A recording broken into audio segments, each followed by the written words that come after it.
300 mil máquinas ilegalmente e a gente fingir que não existe esse jogo no país e a sociedade não tem o menor benefício quanto a isso. Você não manda aqui! Você não manda aqui! O impeachment sem crime de responsabilidade é um golpe. Todo mundo falando do Brasil no mundo inteiro. The beleaguered Brazilian president is facing an almost perfect economic... It's South America's biggest economy. It's the continent's most powerful country. Fim do barril de pólvora. Caiu a República, senhor presidente.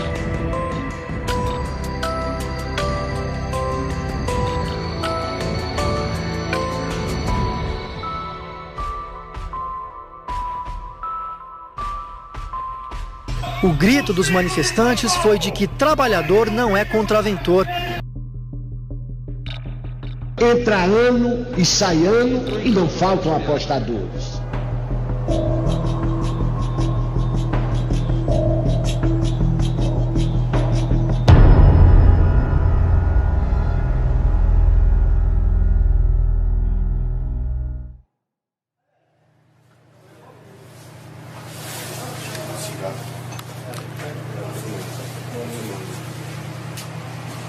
Pronto? Pronto, moça? A gente já tá esperando. Faz o seguinte, ó. Desce a marreta logo, pode bater. Quanto tempo, moça? Quanto tempo? Tô há 3 horas aqui, moça. Tá descendo, vou começar a derrubar. O pessoal já tá aqui pra derrubar. Acabou o tempo, viu? E essa é a situação dos jogos de azar no Brasil. Considerados contravenção pela legislação, mas praticados por milhões de brasileiros. É tão maluco quanto a polícia usar uma marreta para levar para a delegacia um monte de velhinhas. Agora os velhos não tem o que fazer, tem que ficar sentado vendo televisão. Tiveram que arrombar a porta. Eu venho às vezes ao Walmart aqui pegar umas coisas, eu fui na loja aqui do negócio, e foi quando vocês me chamaram. E todo aquele povo saindo dali, hein, dona Ana? Eu sei lá, olha, eu não sou daí. Como que eu vou saber? Lá, a polícia foi chamada e olha quanta gente saindo de lá, hein? Deve estar fazendo tricô, crochê, caseado. Bom, a senhora já jogou um bingo? Contra o bingo? Não, não tenho nada. A gente está aqui fazendo a cobertura. Por que vocês vêm fazer cobertura? De uma coisa vocês não têm nada com isso. Já está em mais de 60 mil reais. Queria ver os bingos, mas que não houvesse lavagem de dinheiro, pagar impostos. E quem vai lá jogar é porque quer. Paz do Senhor, meu amado irmão, tudo bem? O cristão e o jogo de azar. Crente não joga, preste bastante atenção. O Brasil tem um potencial na área do jogo, pode movimentar 50 bilhões de reais por ano. Você diz, me dá um recibo de 1 milhão e eu te dou 300 por fora.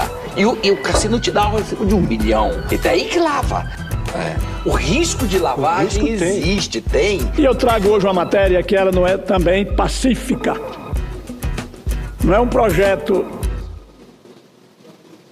de convento. Pessoas envolvidas nesse tipo de contravenção se veem endividadas e na maioria delas são pessoas idosas. Qual é o limite entre jogo e vício? A ilegalidade dos jogos, como por exemplo a proibição dos bingos desde 2007 no Brasil, fez com que os lugares de apostas passassem a funcionar de maneira precária.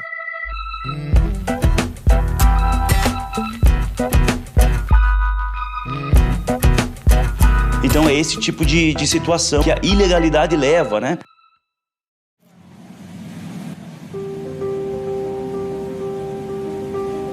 Gostava muito de brincar. Assim, brincar, quero dizer que um lazer, um lugar para ir, um divertimento. Enquanto as loterias da Caixa Econômica Federal arrecadaram 15 bilhões de reais em 2015, o jogo de bingo, potencialmente muito menos ameaçador, permanece na ilegalidade. Eram lugares exóticos, extravagantes, de grande ostentação e luxo. Hoje esses enormes imóveis estão abandonados, parados no tempo.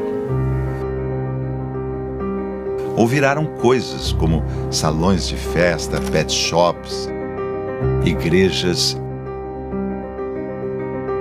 e estacionamentos. Não é irônico que dentro de um único país parte do jogo seja não só legalizado, como explorado pelo próprio governo e outra parte permaneça proibido? Muito irônico. Irônico demais. Quais as razões disso? Olá, doutor. Boa tarde. Tudo bem? Me acompanha aqui só para a gente microfonar o senhor. Perfeito. Pode sair. Boa tarde. O senhor dá licença, mama?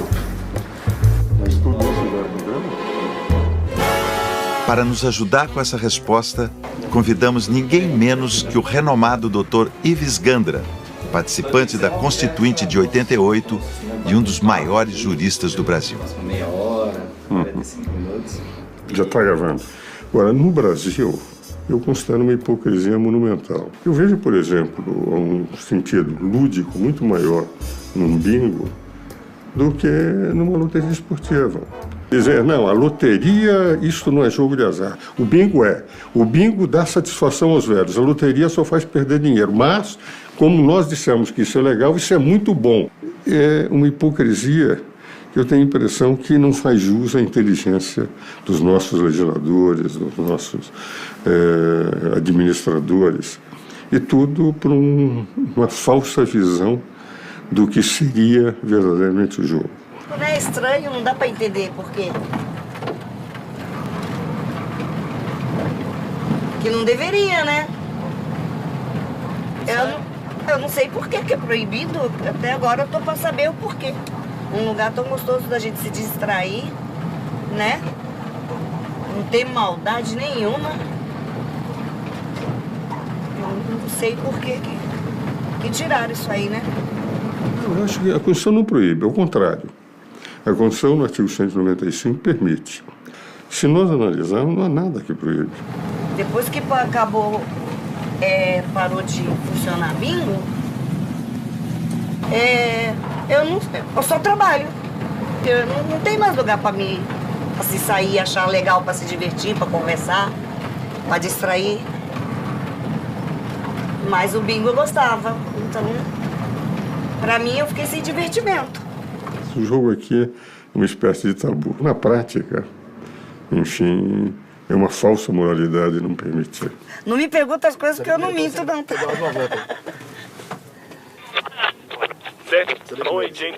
Enquanto Dona Graça fica sem seu bingo, estará certo, Dr. Ives? Será mesmo que tal confusão não faz jus à inteligência dos nossos legisladores? Ou será apenas gentileza sua? O deputado federal Paulinho da Força disse que o governo demonstrou abertura às sugestões dos trabalhadores. Primeiro, eu fui um dos principais defensores da manutenção dos bingos abertos, dos jogos abertos, né? Por quê? Porque tinha milhares de pessoas que trabalhavam nos bingos, né? Outra sugestão das centrais sindicais foi a regularização dos bingos, com parte da arrecadação de tributos destinada à Previdência Social. E nas nossas contas, a gente deve ter no Brasil coisa de 1.500 casas de jogos. Isso daria, nas nossas contas, pelo menos 600 e 700 mil trabalhadores diretos trabalhando nas casas de bingos. E como o projeto é mais amplo, legaliza também jogo do bicho, legaliza cassinos, a gente calcula que pode chegar aí a 800 mil trabalhadores. No momento que o Brasil não tem empregos, é importante, muito importante, que a gente possa aprovar isso rapidamente para que milhares de pessoas possam vir trabalhar nas casas de jogos e com isso poderá ajudar não só a Previdência, que eu estou defendendo, que a metade dessa arrecadação dos impostos vá para a Previdência, e com certeza você garante a arrecadação da Previdência e garante também a arrecadação para o governo. Agora, o mais importante para o Brasil é que a gente cria imediatamente para jovens, para as pessoas que estão sem empregos, coisa de 800 mil novos empregos no Brasil com a legalização dos jogos. Nós estamos falando em 600 mil postos de trabalho, 150 mil novos e 450 formalizados. Seria 1/3 dos desempregados do ano passado, do ano de 2015. Que nós traríamos para o mundo formal. E é um atraso muito longo. Eu entendo que agora, nesse momento, o Congresso está discutindo o assunto, o Executivo está discutindo o assunto, a sociedade está discutindo o assunto. Mas esse assunto já tinha que ser discutido há muito tempo, nós estamos muito atrasados. Outros países enfrentaram essa questão de uma forma muito mais pragmática. Recebo com muito prazer o deputado federal Guilherme Mussi, porque eu estou muito interessado e o meu telespectador... O deputado federal Guilherme Mussi é o relator da comissão especial sobre os jogos de azar na Câmara. E interessados, como o Amauri, fomos até Brasília conversar com ele. A volta dos bingos, etc. Olha, Guilherme, primeiro consenso nessa casa aqui é uma palavra que poderia se chamar até de milagre, né? Que é muito complicado você buscar e achar um consenso aqui. Esse é o ônus também de você ser o relator de uma matéria tão complexa e importante. Então, realmente, ele veio muito ruim do Senado, esse projeto, né? Então, eles aceleraram esse projeto, para falar português, claro, aceleraram esse projeto dos jogos lá. O relator, na época, era o senador Blairo Maggi, que hoje é o nosso ministro da Agricultura. Eu sou favorável, sim. Acho que o Brasil está um passo atrasado nesse assunto. E ele falou, ele reconheceu, falou, olha, eu não consegui fazer todas as alterações que eu gostaria de fazer. O projeto está indo meio cru, digamos assim, para vocês lapidarem, aperfeiçoarem, mandarem de volta e a gente poder dar um polimento final, digamos assim. Ou seja, conversando com o deputado, fica claro que a confusão em relação ao marco regulatório dos jogos de azar no Brasil não é tanto uma falta de inteligência de nossos legisladores. Daremos início pela audiência pública chamando para... Não é que eles não sabem resolver o problema. É que eles, no caso, são 81 senadores e 513 deputados federais. Isso para falar apenas do Congresso Nacional, fora o Executivo. De fato, qualquer consenso se torna uma tarefa hercúlea. Eis os ônus e bônus da democracia. Enquanto isso, não é que acharam as velhinhas? A questão sobre a legalização dos jogos de azar no Brasil é um problema de relevância nacional, complexo, enganando o povo. Aquela velha história, só tem um jeito de você ganhar, que é apostando. Controverso. O projeto de lei que propõe a legalização dos jogos de azar no Brasil está em tramitação no Senado Federal. Não dá para ser resolvido com uma resposta simples. Porque o bingo já foi permitido, e quando foi permitido, levou a um esquema de corrupção que corrompeu a base esportiva do nosso país. O Corinthians passa pelo vexame de ver a sua sede invadida pela polícia. Com autorização E corrompeu as autoridades públicas estaduais. Entre o senador Demóstenes Torres e Carlos Augusto Ramos, do Carlinhos Cachoeira. E agora, o que é melhor? Assumir o risco, mas arrecadar e dar emprego no Brasil? Segundo a Força Sindical, mais de 320 mil pessoas. Ou deixar o povo jogando tudo pela internet como está jogando hoje. É um tema importantíssimo para o país, com impacto direto sobre todos nós, cidadãos.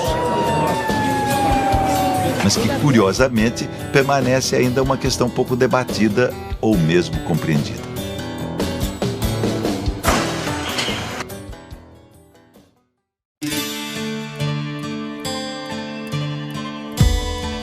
Aqueles favoráveis à legalização apoiam-se num fato muito convincente.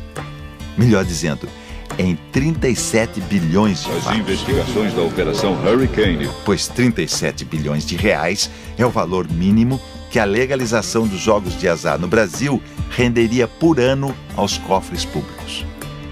Valor este que o governo deixa de arrecadar pela inexistência de tributação sobre a contravenção. Para falarmos apenas do jogo do bingo, desde a sua proibição em 2007, mais de 337 bilhões de reais já deixaram de ser arrecadados. Para se ter uma ideia do que isso significa, com esse valor, dava para construir mais de 1 milhão de postos de saúde.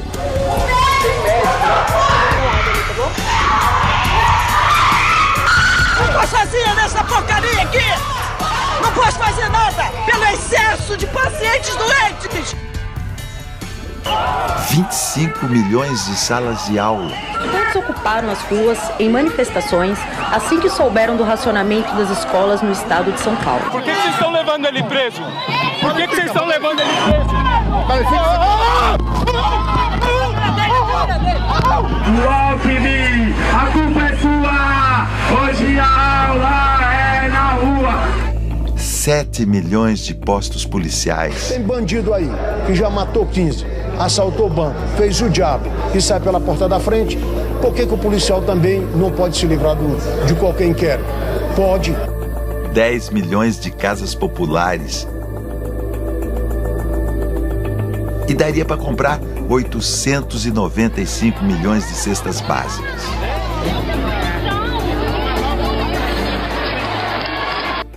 E quem nos garante que esses números são válidos? A KPMG, uma multinacional com escritórios em mais de 100 cidades ao redor do mundo e uma das maiores auditorias do planeta, foi quem calculou e apresentou esses números. Estão todos lá, no relatório que a empresa preparou sobre o setor. Neste mesmo relatório, a KPMG afirma que a arrecadação anual projetada para o setor de jogos no Brasil será de algo em torno de 37 bilhões de reais. Exatamente a mesma ordem de grandeza da arrecadação que o governo brasileiro conseguiu em 2007 com a aplicação da CPMF. E com a Mega Sena? Quanto da arrecadação é de fato pago ao ganhador? Bom, vamos lá. Dos 100% arrecadados pela Mega Sena, 20% vão para despesas de custeio e manutenção de serviço. 18,10% vão para a Seguridade Social. Enquanto 7,76% seguem para o FIES, Crédito Educativo. E 3,14% integram o Fundo Penitenciário Nacional. Para o Fundo Nacional de Cultura, 3%. Para os comitês olímpico e paralímpico brasileiros, 2,70%. Retiramos ainda desta conta 13,59% de imposto de renda federal e sobram efetivamente para o ganhador apenas 31,71% do total arrecadado. Em comparação com o bingo de cartela e com o vídeo bingo, por exemplo, as despesas de custeio e manutenção de serviços, incluindo impostos, são de 30% a 20%, respectivamente, restando de 70% a 80% de premiação ao ganhador. Além disso, os projetos de lei que propõem a legalização do jogo no Brasil trazem cláusulas muito objetivas quanto ao controle tanto dos jogadores quanto dos proprietários de casas. O Brasil será o único país do mundo onde todo jogador deverá ser obrigado a se identificar através do RG ou do CPF, o que permitirá que a Receita Federal faça um rastreamento online, em tempo real, sobre quem jogou, onde jogou e quanto ganhou, eliminando, portanto, as brechas para a clandestinidade e informalidade do setor. Aliás, o setor é regulado e controlado em todos os países em que é liberado e movimentou, em 2015, segundo a revista Forbes, cerca de 488 bilhões de dólares. De acordo com dados do Instituto Jogo Legal, as atividades como cassinos e bingos já são legais na maior parte dos países que compõem a Organização das Nações Unidas. Dos 193 países membros, apenas 37 proíbem os jogos. Entre eles, os países muçulmanos, a Coreia do Norte e o Brasil. Apenas uma vez mais, quem nos garante essas informações é o estudo conduzido pela KPMG e seus auditores. E auditores, como vocês sabem, devem mesmo garantir a veracidade dos números. Conversamos com o Esmir de Oliveira, da BDO, outra grande firma de auditoria, para saber como os auditores fazem o trabalho de certificação de informações e números. Nós fazemos investigações dos números, dos balancetes, verificamos também os tipos de controles internos que a companhia tem e verifica a adequacidade desses números. Uma vez eles estejam adequados, suportados por documentação, então nós emitimos um parecer, o que nós chamamos de opinião dos auditores. E nesse parecer... Mas e fora do Brasil? Como é que o jogo funciona? Sempre que se fala em jogos, é impossível não se pensar em Las Vegas, a capital mundial do jogo, exemplo para o mundo todo. Fomos até lá para entender como as coisas funcionam.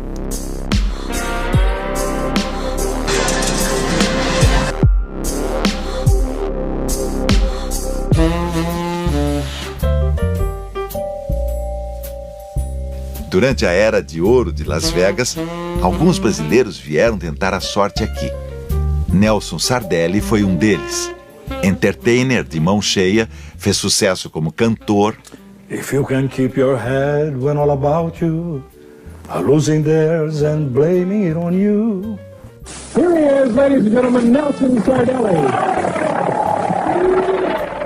Ator e comediante. Bom, no começo eu nasci numa cabana que eu mesmo construí. Ele nos recebeu em sua casa para falar um pouco sobre sua vida e sobre o papel dos jogos na evolução de Las Vegas. Vontade de morar nesse país. A economia Las Vegas, gambling é o número 1. Tem outras coisas, tem outras indústrias por aí, mas o jogo é tudo. O jogo é o backbone, né?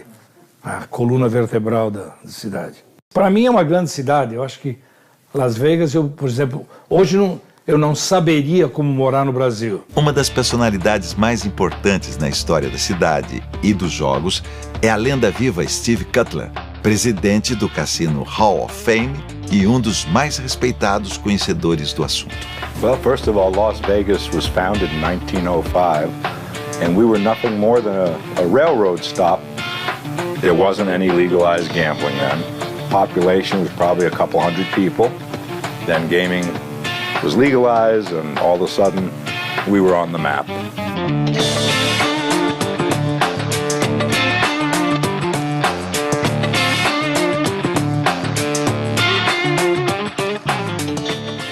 Gambling is totally on the up and up, and it's done where people feel that they're getting value for their money and they're not being cheated. I think it's great. I know that it creates lots of jobs. People that are working pay taxes. The casinos, the companies themselves, they will pay taxes. The one thing that people don't really think about so much is they think about when a casino's built and they hire 4,000 people or 5,000 people to open the doors. What they don't think about is all the other jobs that are created as a result.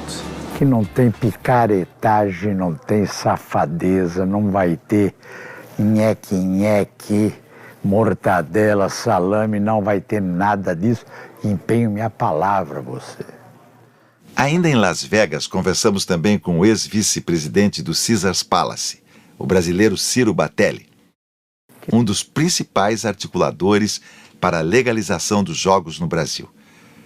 Suas opiniões sobre os benefícios da legalização e sobre a seriedade do processo são contundentes. Não que eu queira a simpatia, eu queria a tolerância.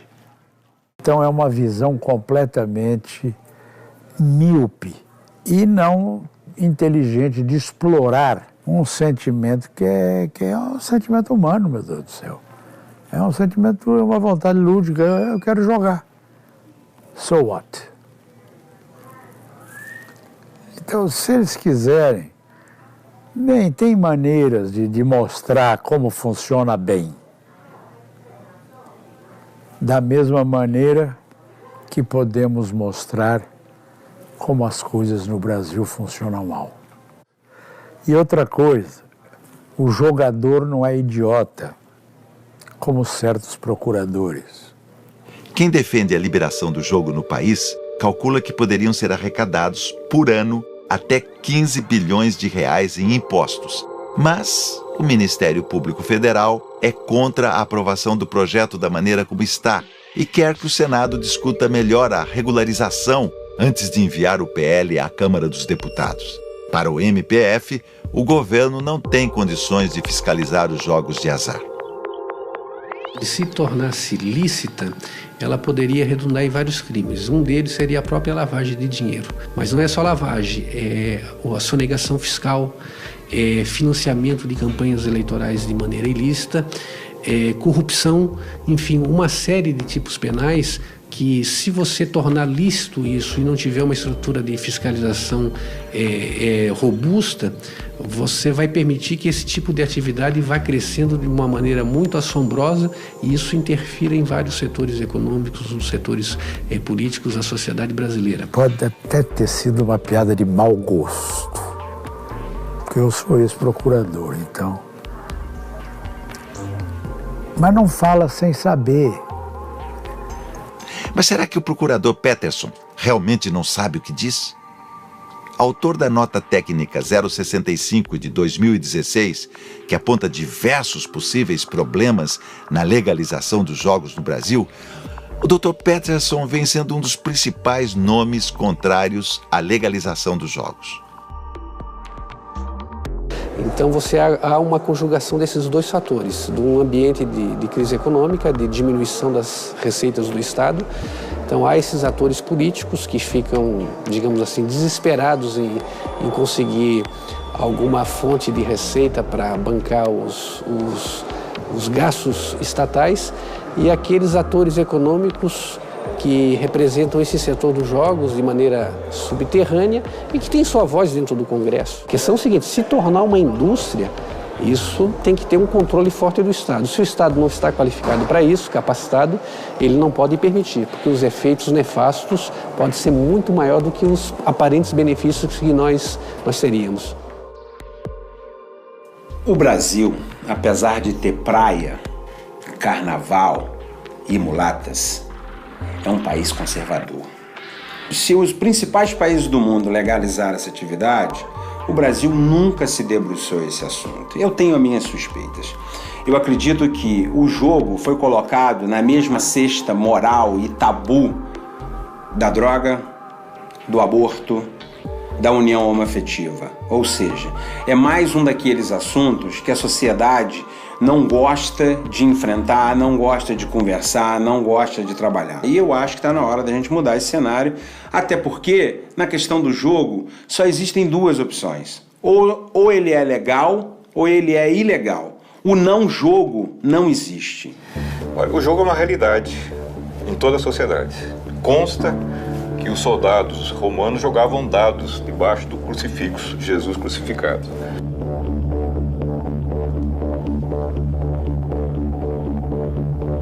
Então é inútil resistir à realidade dos jogos. Mas o fato é que, se não tem algum tipo de regulação, o jogo se espraia pela sociedade da forma clandestina e da pior forma possível. Hoje nós temos uma média de 300 bingos ilegais operando no Brasil, principalmente no circuito Rio, São Paulo e Minas. Nós temos hoje praticamente 300 mil máquinas de caça-níqueis espalhadas por todo o Brasil, operando numa média de arrecadação de R$40 cada máquina, que dá uma arrecadação anual em torno de 3,5 bilhões de reais. E nós temos hoje muitos agentes públicos, que eu não quero nominar, mas muitos agentes públicos que hoje operam esta atividade na rua. E tememos, nós do Instituto Jogo Legal, tememos que, se essa atividade não for legalizada e regulamentada, ela migre para estruturas verdadeiramente criminosas como as milícias. De fato, muitos são os bingos obrigados a trabalhar na clandestinidade por falta de uma lei que regulamente o setor. Desguarnecidos pelo Estado, estes estabelecimentos tornam-se alvos fáceis de controle e extorsão, como nos conta este funcionário, que por motivos óbvios não será identificado. Cara, eles dão uma mesadinha, né, pra polícia. Porque cada setor tem uma polícia que toma conta, né? Aí tem um distrito que toma conta. Então, tipo, o cara que nem o delegado que toma conta da região, ele recebe um valor X e repassa para os outros. É assim que funciona. Mas será que é isso que o empresário deseja? Viver na ilegalidade? O empresário quer que o cidadão vá ao seu bingo, jogue uma tarde inteira e o máximo que ele vai perder é 20, 30, 40, 50 reais, o mesmo valor que ele perderia se ele fosse ao cinema, se ele fosse jantar, se ele fosse a um teatro. Jogo não é meio de vida, jogo é entretenimento. Você tem que usá-lo da mesma forma que você usa outras atividades. E tanto isso é verdade que Maguinho ainda nos confidenciou a seguinte história. Um dos meus amigos, chamado Marcelo Costa, que era diretor de salão do CISA, ele descobriu que tinham 4 brasileiros fazendo uma algazarra no cassino. E aí eles apostavam no vermelho e no preto, no par e no ímpar.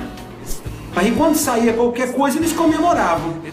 O pessoal do cassino, o segurança, falou: ó, Marcelo, tem uns brasileiros aqui que estão fazendo um algazarra no cassino, mas eles estão apostando, a gente não está entendendo, porque eles estão apostando nas duas posições. Será que dá para você vir dar uma olhada aqui? Aí o Marcelo Costa foi lá, encostou a barriga e ficou olhando o comportamento dos brasileiros. E aí ele não conseguiu identificar nenhuma falcatrua. Ele pegou, encostou, chegou próximo dos jogadores, do brasileiro, e falou assim: aqui, eu sou brasileiro, trabalho aqui no cassino, tá todo mundo preocupado, porque vocês estão fazendo uma festa muito grande e a gente já viu que vocês não estão ganhando nada, vocês estão empatando. Aí os brasileiros vieram para ele assim: aqui, nós não estamos jogando, nós estamos bebendo de graça, porque para beber de graça você tem que jogar. Então, o que a gente faz? A gente joga no preto e no vermelho, porque a gente fica empatando e a gente já está quase de porra. Ah, então tá bom. O Marcelo virou para ele e falou: então tá bom. Então vocês vão fazer o seguinte, aqui ó, garçonete, bebida de graça para eles, libera a mesa para os outros jogar.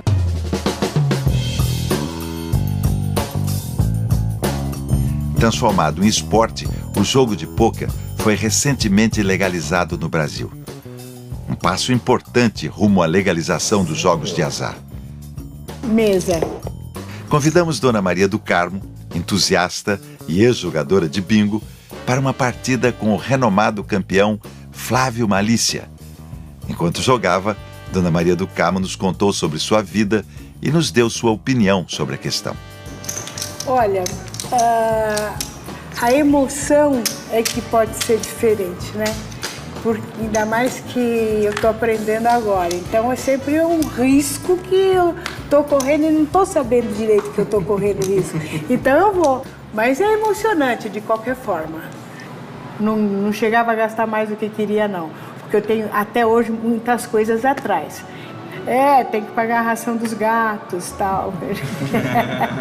Quando eu jogava bingo, eu tive alegrias, bastante alegrias. O que mais ficou na minha mente do tempo do bingo é a distração, é o papo, é a descontração.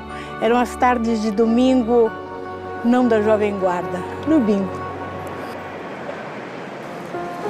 O Brasil é um país de proporções continentais e seu povo possui muitos credos. A prática dos jogos é um assunto que impacta diretamente as famílias e comunidades, sendo importante ouvir a opinião das lideranças religiosas. Não tenho vergonha de morar na rua. Eu tenho vergonha disso que está acontecendo. A gente está na rua. A gente está na rua.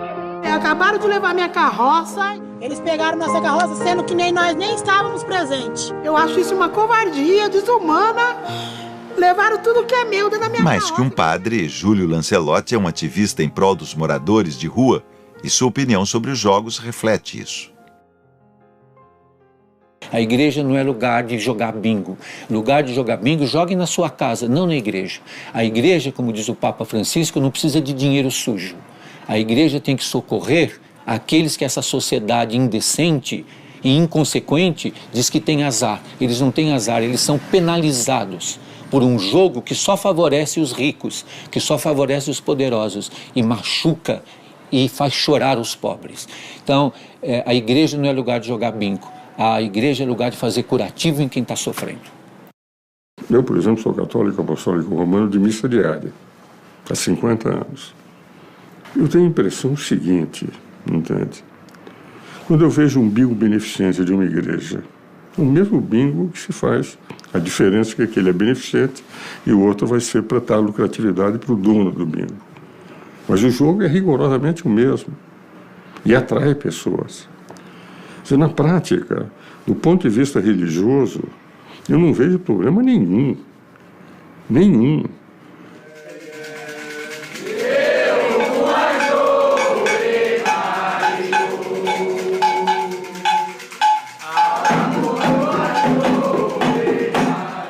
É difícil você encontrar alguém que joga o jogo, entendeu? Que joga, então, eu acho que tem que ser uma coisa legalizada, tem que ser uma coisa que todo mundo possa entrar e sair, porque hoje nós somos um povo de idade que gosta muito de ir, sai de madrugada correndo da polícia pelos fundos. Então isso é uma coisa que prejudica a quem gosta do jogo. Eu acho que tem que ser legalizado, sim. Tem o jogo de bicho que, por mais que eles aí proíba, continua o jogo de bicho, porque aqui eu jogo toda semana. Minha milhazinha, minha centena. Olha, o jogo do bicho, apesar que hoje em dia fala que tá... que não sei o quê, que não ganha nada e tal. O do governo é que não ganha, porque tem pai de família que vive do jogo do bicho. Que não tem um dia que alguém não ganha R$300, R$500, entendeu? Ou mais. Ó, toda hora tá ganhando 3.000, 4.500, R$600, essas coisas assim. É bom, muito bom. A mesa do jogo alguém vai construir, a máquina alguém vai construir, o gabinete alguém vai construir. Aí você tem o aumento do ponto de táxi, você vai ter um ponto de táxi na porta, você tem a venda da alimentação, você tem emprego para o músico, você tem emprego para o cantor, você tem emprego para o operador de áudio, de vídeo. Ou seja, você cria aí uma série de profissões que você não tem hoje. E esse sim que eu gostaria de ver o Ministério Público aliado com a gente, defendendo exatamente essa formalização e essa criação de novos empregos. Entendeu? Então, e tem no Rio de Janeiro, no Nordeste, que eu sou de Recife, né? E em Recife tem as banquinhas sempre na porta dos negócios e os caras lá fazendo o jogo o dia inteiro, entendeu? Agora, e não é legalizado. Se fosse legalizado, era registrado, imposto e outras coisas era pago, né? É que era escondido, agora até que não, porque já tem tudo na internet, nos jornais todos sai, entendeu? É proibido. Bom, isso aí quem toma conta do jogo do bicho é os policiais, porque é pago, né? Os policiais, assim, o delegado é pago. Você sabe o que é? O banqueiro paga todo mês, X. Há uma profusão de corrupção de autoridades. Nós temos estimativas que em bingos clandestinos a polícia se tornou sócia do Brasil todo. 40% a 50% do movimento desse bingo criminoso vai parar nas mãos dos policiais, que dão a proteção para essas atividades. E, curiosamente, existe muito dessa questão moral em cima do jogo, que seria pernicioso o vício do jogo.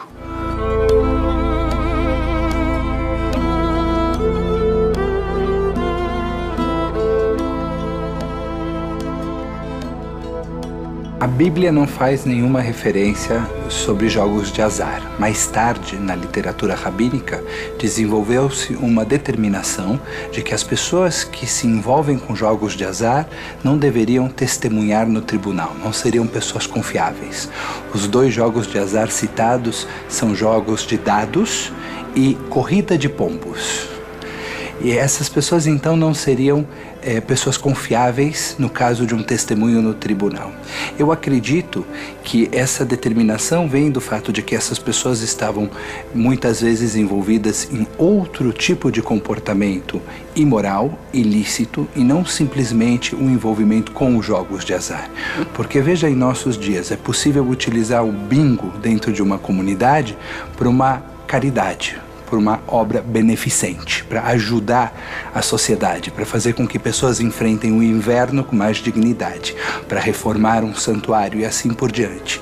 Então a pergunta mais importante não é o que se faz, mas como se faz. Desde que você ganhe dinheiro e gaste dinheiro de uma maneira lícita, desde que você tenha responsabilidade com as pessoas à sua volta e dedique parte do seu patrimônio para diminuir as injustiças sociais, então aquilo que se faz é abençoado. Nós queremos relembrar a todas as famílias, todos os irmãos, para que não nos olvidemos, não nos esqueçamos deste nosso compromisso com o cofrinho missionário. É através deste projeto singelo que nós temos conseguido cumprir o nosso compromisso para a conquista de almas e vidas no reino precioso da luz e de nosso Senhor Jesus. Jesus, por onde quer que eu vá, teu nome fala do amor. Os jogos de azar, eles podem fomentar na pessoa, em linhas gerais, essa ganância que mexe muito com a interioridade do homem, na alma do homem. Gera realmente uma cobiça. E isso acaba corrompendo o homem e gera uma certa dependência, gera o chamado vício. Então, a gente acredita, a visão cristã é a seguinte, que tudo aquilo que escraviza o homem não pode ser legítimo aos olhos de Deus, para o homem. Então, é algo que é desaconselhado. Só que todas as pesquisas feitas, eu fiz uma série de levantamentos, mostram que mesmo no local que mais se joga no mundo, no caso no estado de Nevada, nos Estados Unidos, onde tem Las Vegas, a grande meca do jogo no mundo hoje, cerca de 3,5% aproximadamente o limite, e essa é a pesquisa mais exagerada, vamos dizer assim, 3,5% das pessoas naquele estado jogam habitualmente mais do que deveriam. Tem um certo vício, uma certa compulsão do jogo. Pessoas se envolvem com o jogo como algumas se envolvem com álcool. Alguns tomam seu vinho no jantar com os amigos e outros tomam sua cachaça logo de manhã. Então existem diferentes graus de envolvimento. Ou seja, essa questão moral é uma falsa moral como uma grande alegação para a proibição do jogo. Ele tem benefícios, ele pode trazer vantagens para o país, para a sociedade, mas nós teremos um segmento de pessoas, como para tudo, que vão se envolver problematicamente. Só que para isso o governo, obviamente, precisa ter, como tem em relação ao álcool, algumas políticas para reduzir esse tipo de dano.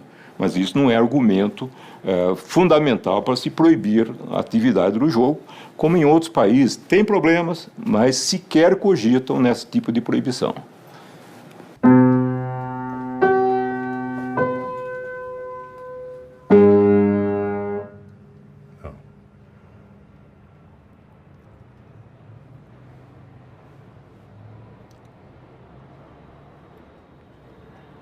Que é ficção, as crianças chegam aqui e falam, mas você é de mentira, não. Eu sou de verdade, aquele lá é de mentira, aquele lá é ilusão, eu sou de verdade. Aqui é a realidade nua e crua.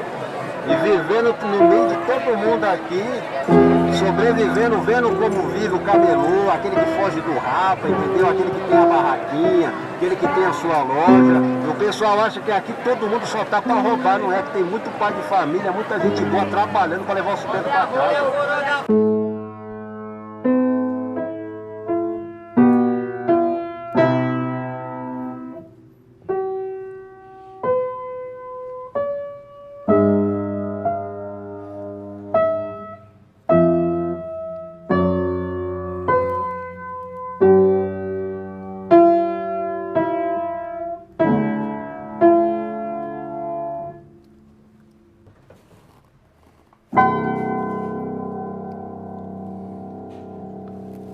É isso.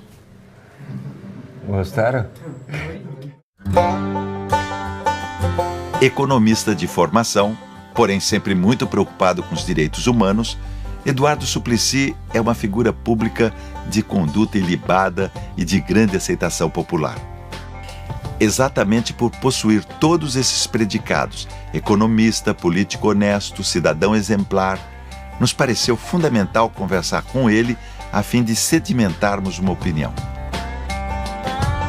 Primeiro, há que se estudar nos lugares onde existe a possibilidade de se jogar, seja em lugares como Las Vegas, ou acredito que no Uruguai, diversos lugares como Punta del Este e outros onde se permite os jogos, e se verificar que ali há consequências que não são assim tão negativas.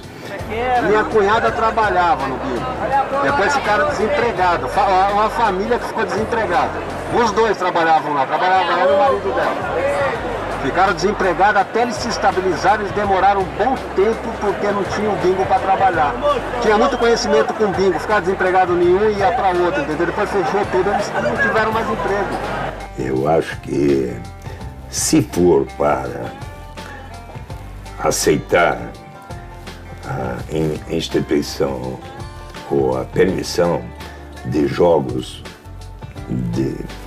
como seja o jogo do bicho, faroleto, carteado, visando a jogos de azar ou jogos da sorte, né? Se isto estiver relacionado a um objetivo muito positivo, digamos, contribuindo para que haja a renda básica de cidadania, com todos os seus efeitos positivos, eu acredito que até poderão compreender isso, né? Durante as filmagens, fomos abordados por um homem que assistia de longe o nosso trabalho e se aproximou pedindo para falar. Cheio de opinião. Tá bom o movimento aqui? Tá fraco, né, meu? Se apresentou como ex-jogador de bingo. Tem que prestar muita atenção. Não adianta a gente ter vasta arrecadação. Comentarista político. Prestar atenção como está sendo distribuído.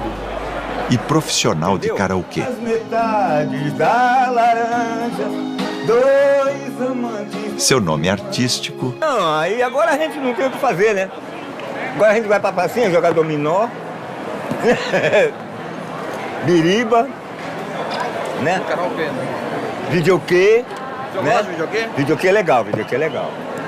Primeiro, não é legalizado porque existem interesses particulares de pessoas que se aproveitam dessa irregularidade. O articulista da Folha de São Paulo, Hélio Schwartzman, concorda com Júlio.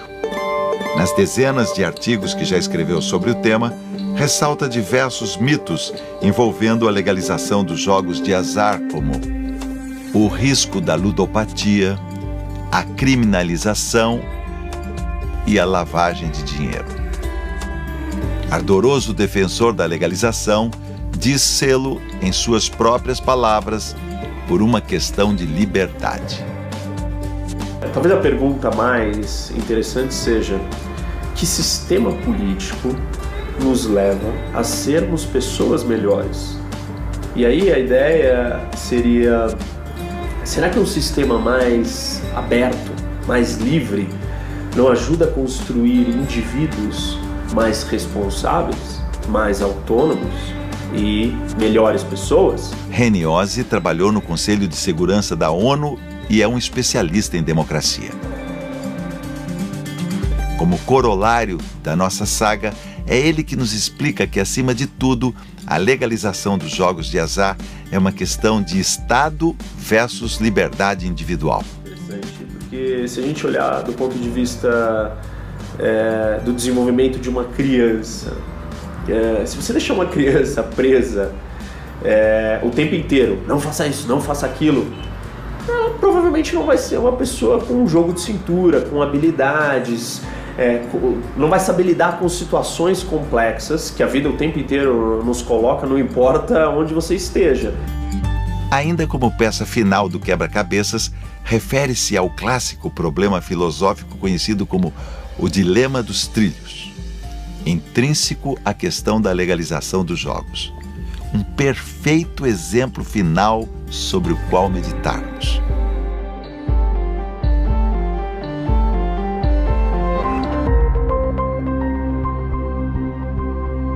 Para exemplificar, pense no seguinte. Imagine que você é um operador de uma linha de ferro. De repente, descobre que uma locomotiva desgovernada está vindo em sua direção, sendo impossível detê-la. Você está diante da alavanca do cruzamento, cabendo a você a escolha sobre o caminho da locomotiva.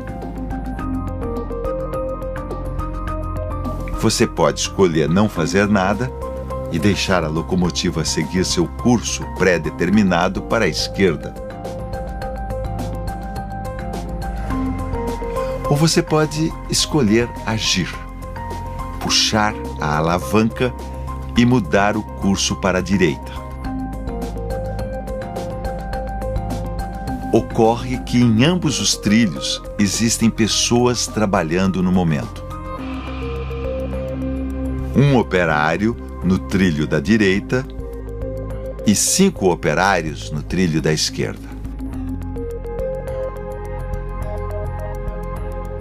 O que você faz? É legítimo jogar o trilho para a direita, condenando o respectivo operário para salvar a vida dos outros 5? Ou é melhor não fazer nada e deixar o trem seguir seu caminho?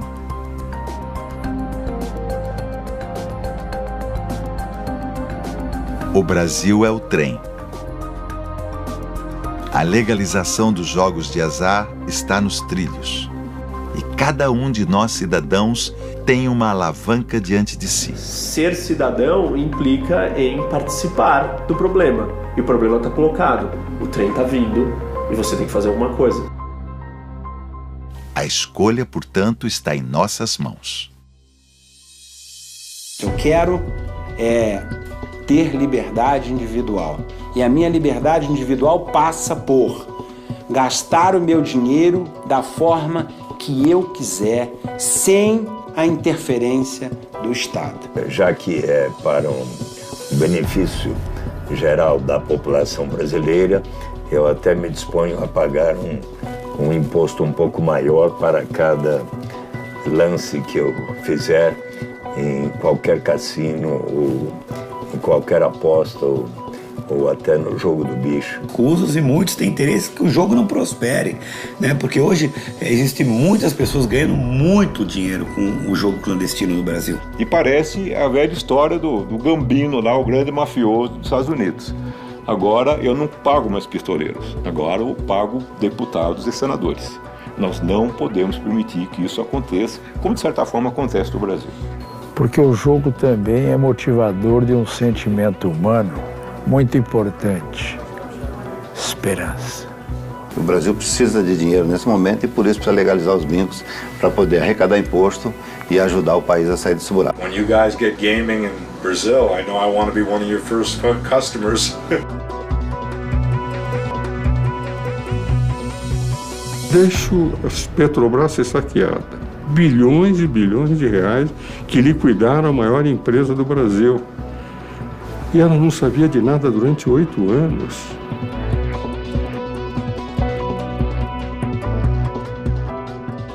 Ou é de uma incompetência monumental, ou é conivente.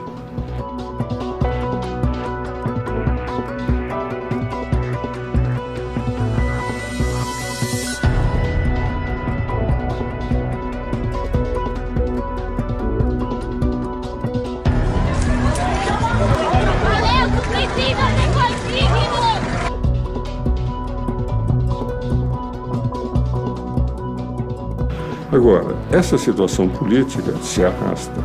42 votos favoráveis à aplicação da pena, 36 contrários e 3 abstenções. Tal decisão encerra formalmente o processo de impeachment.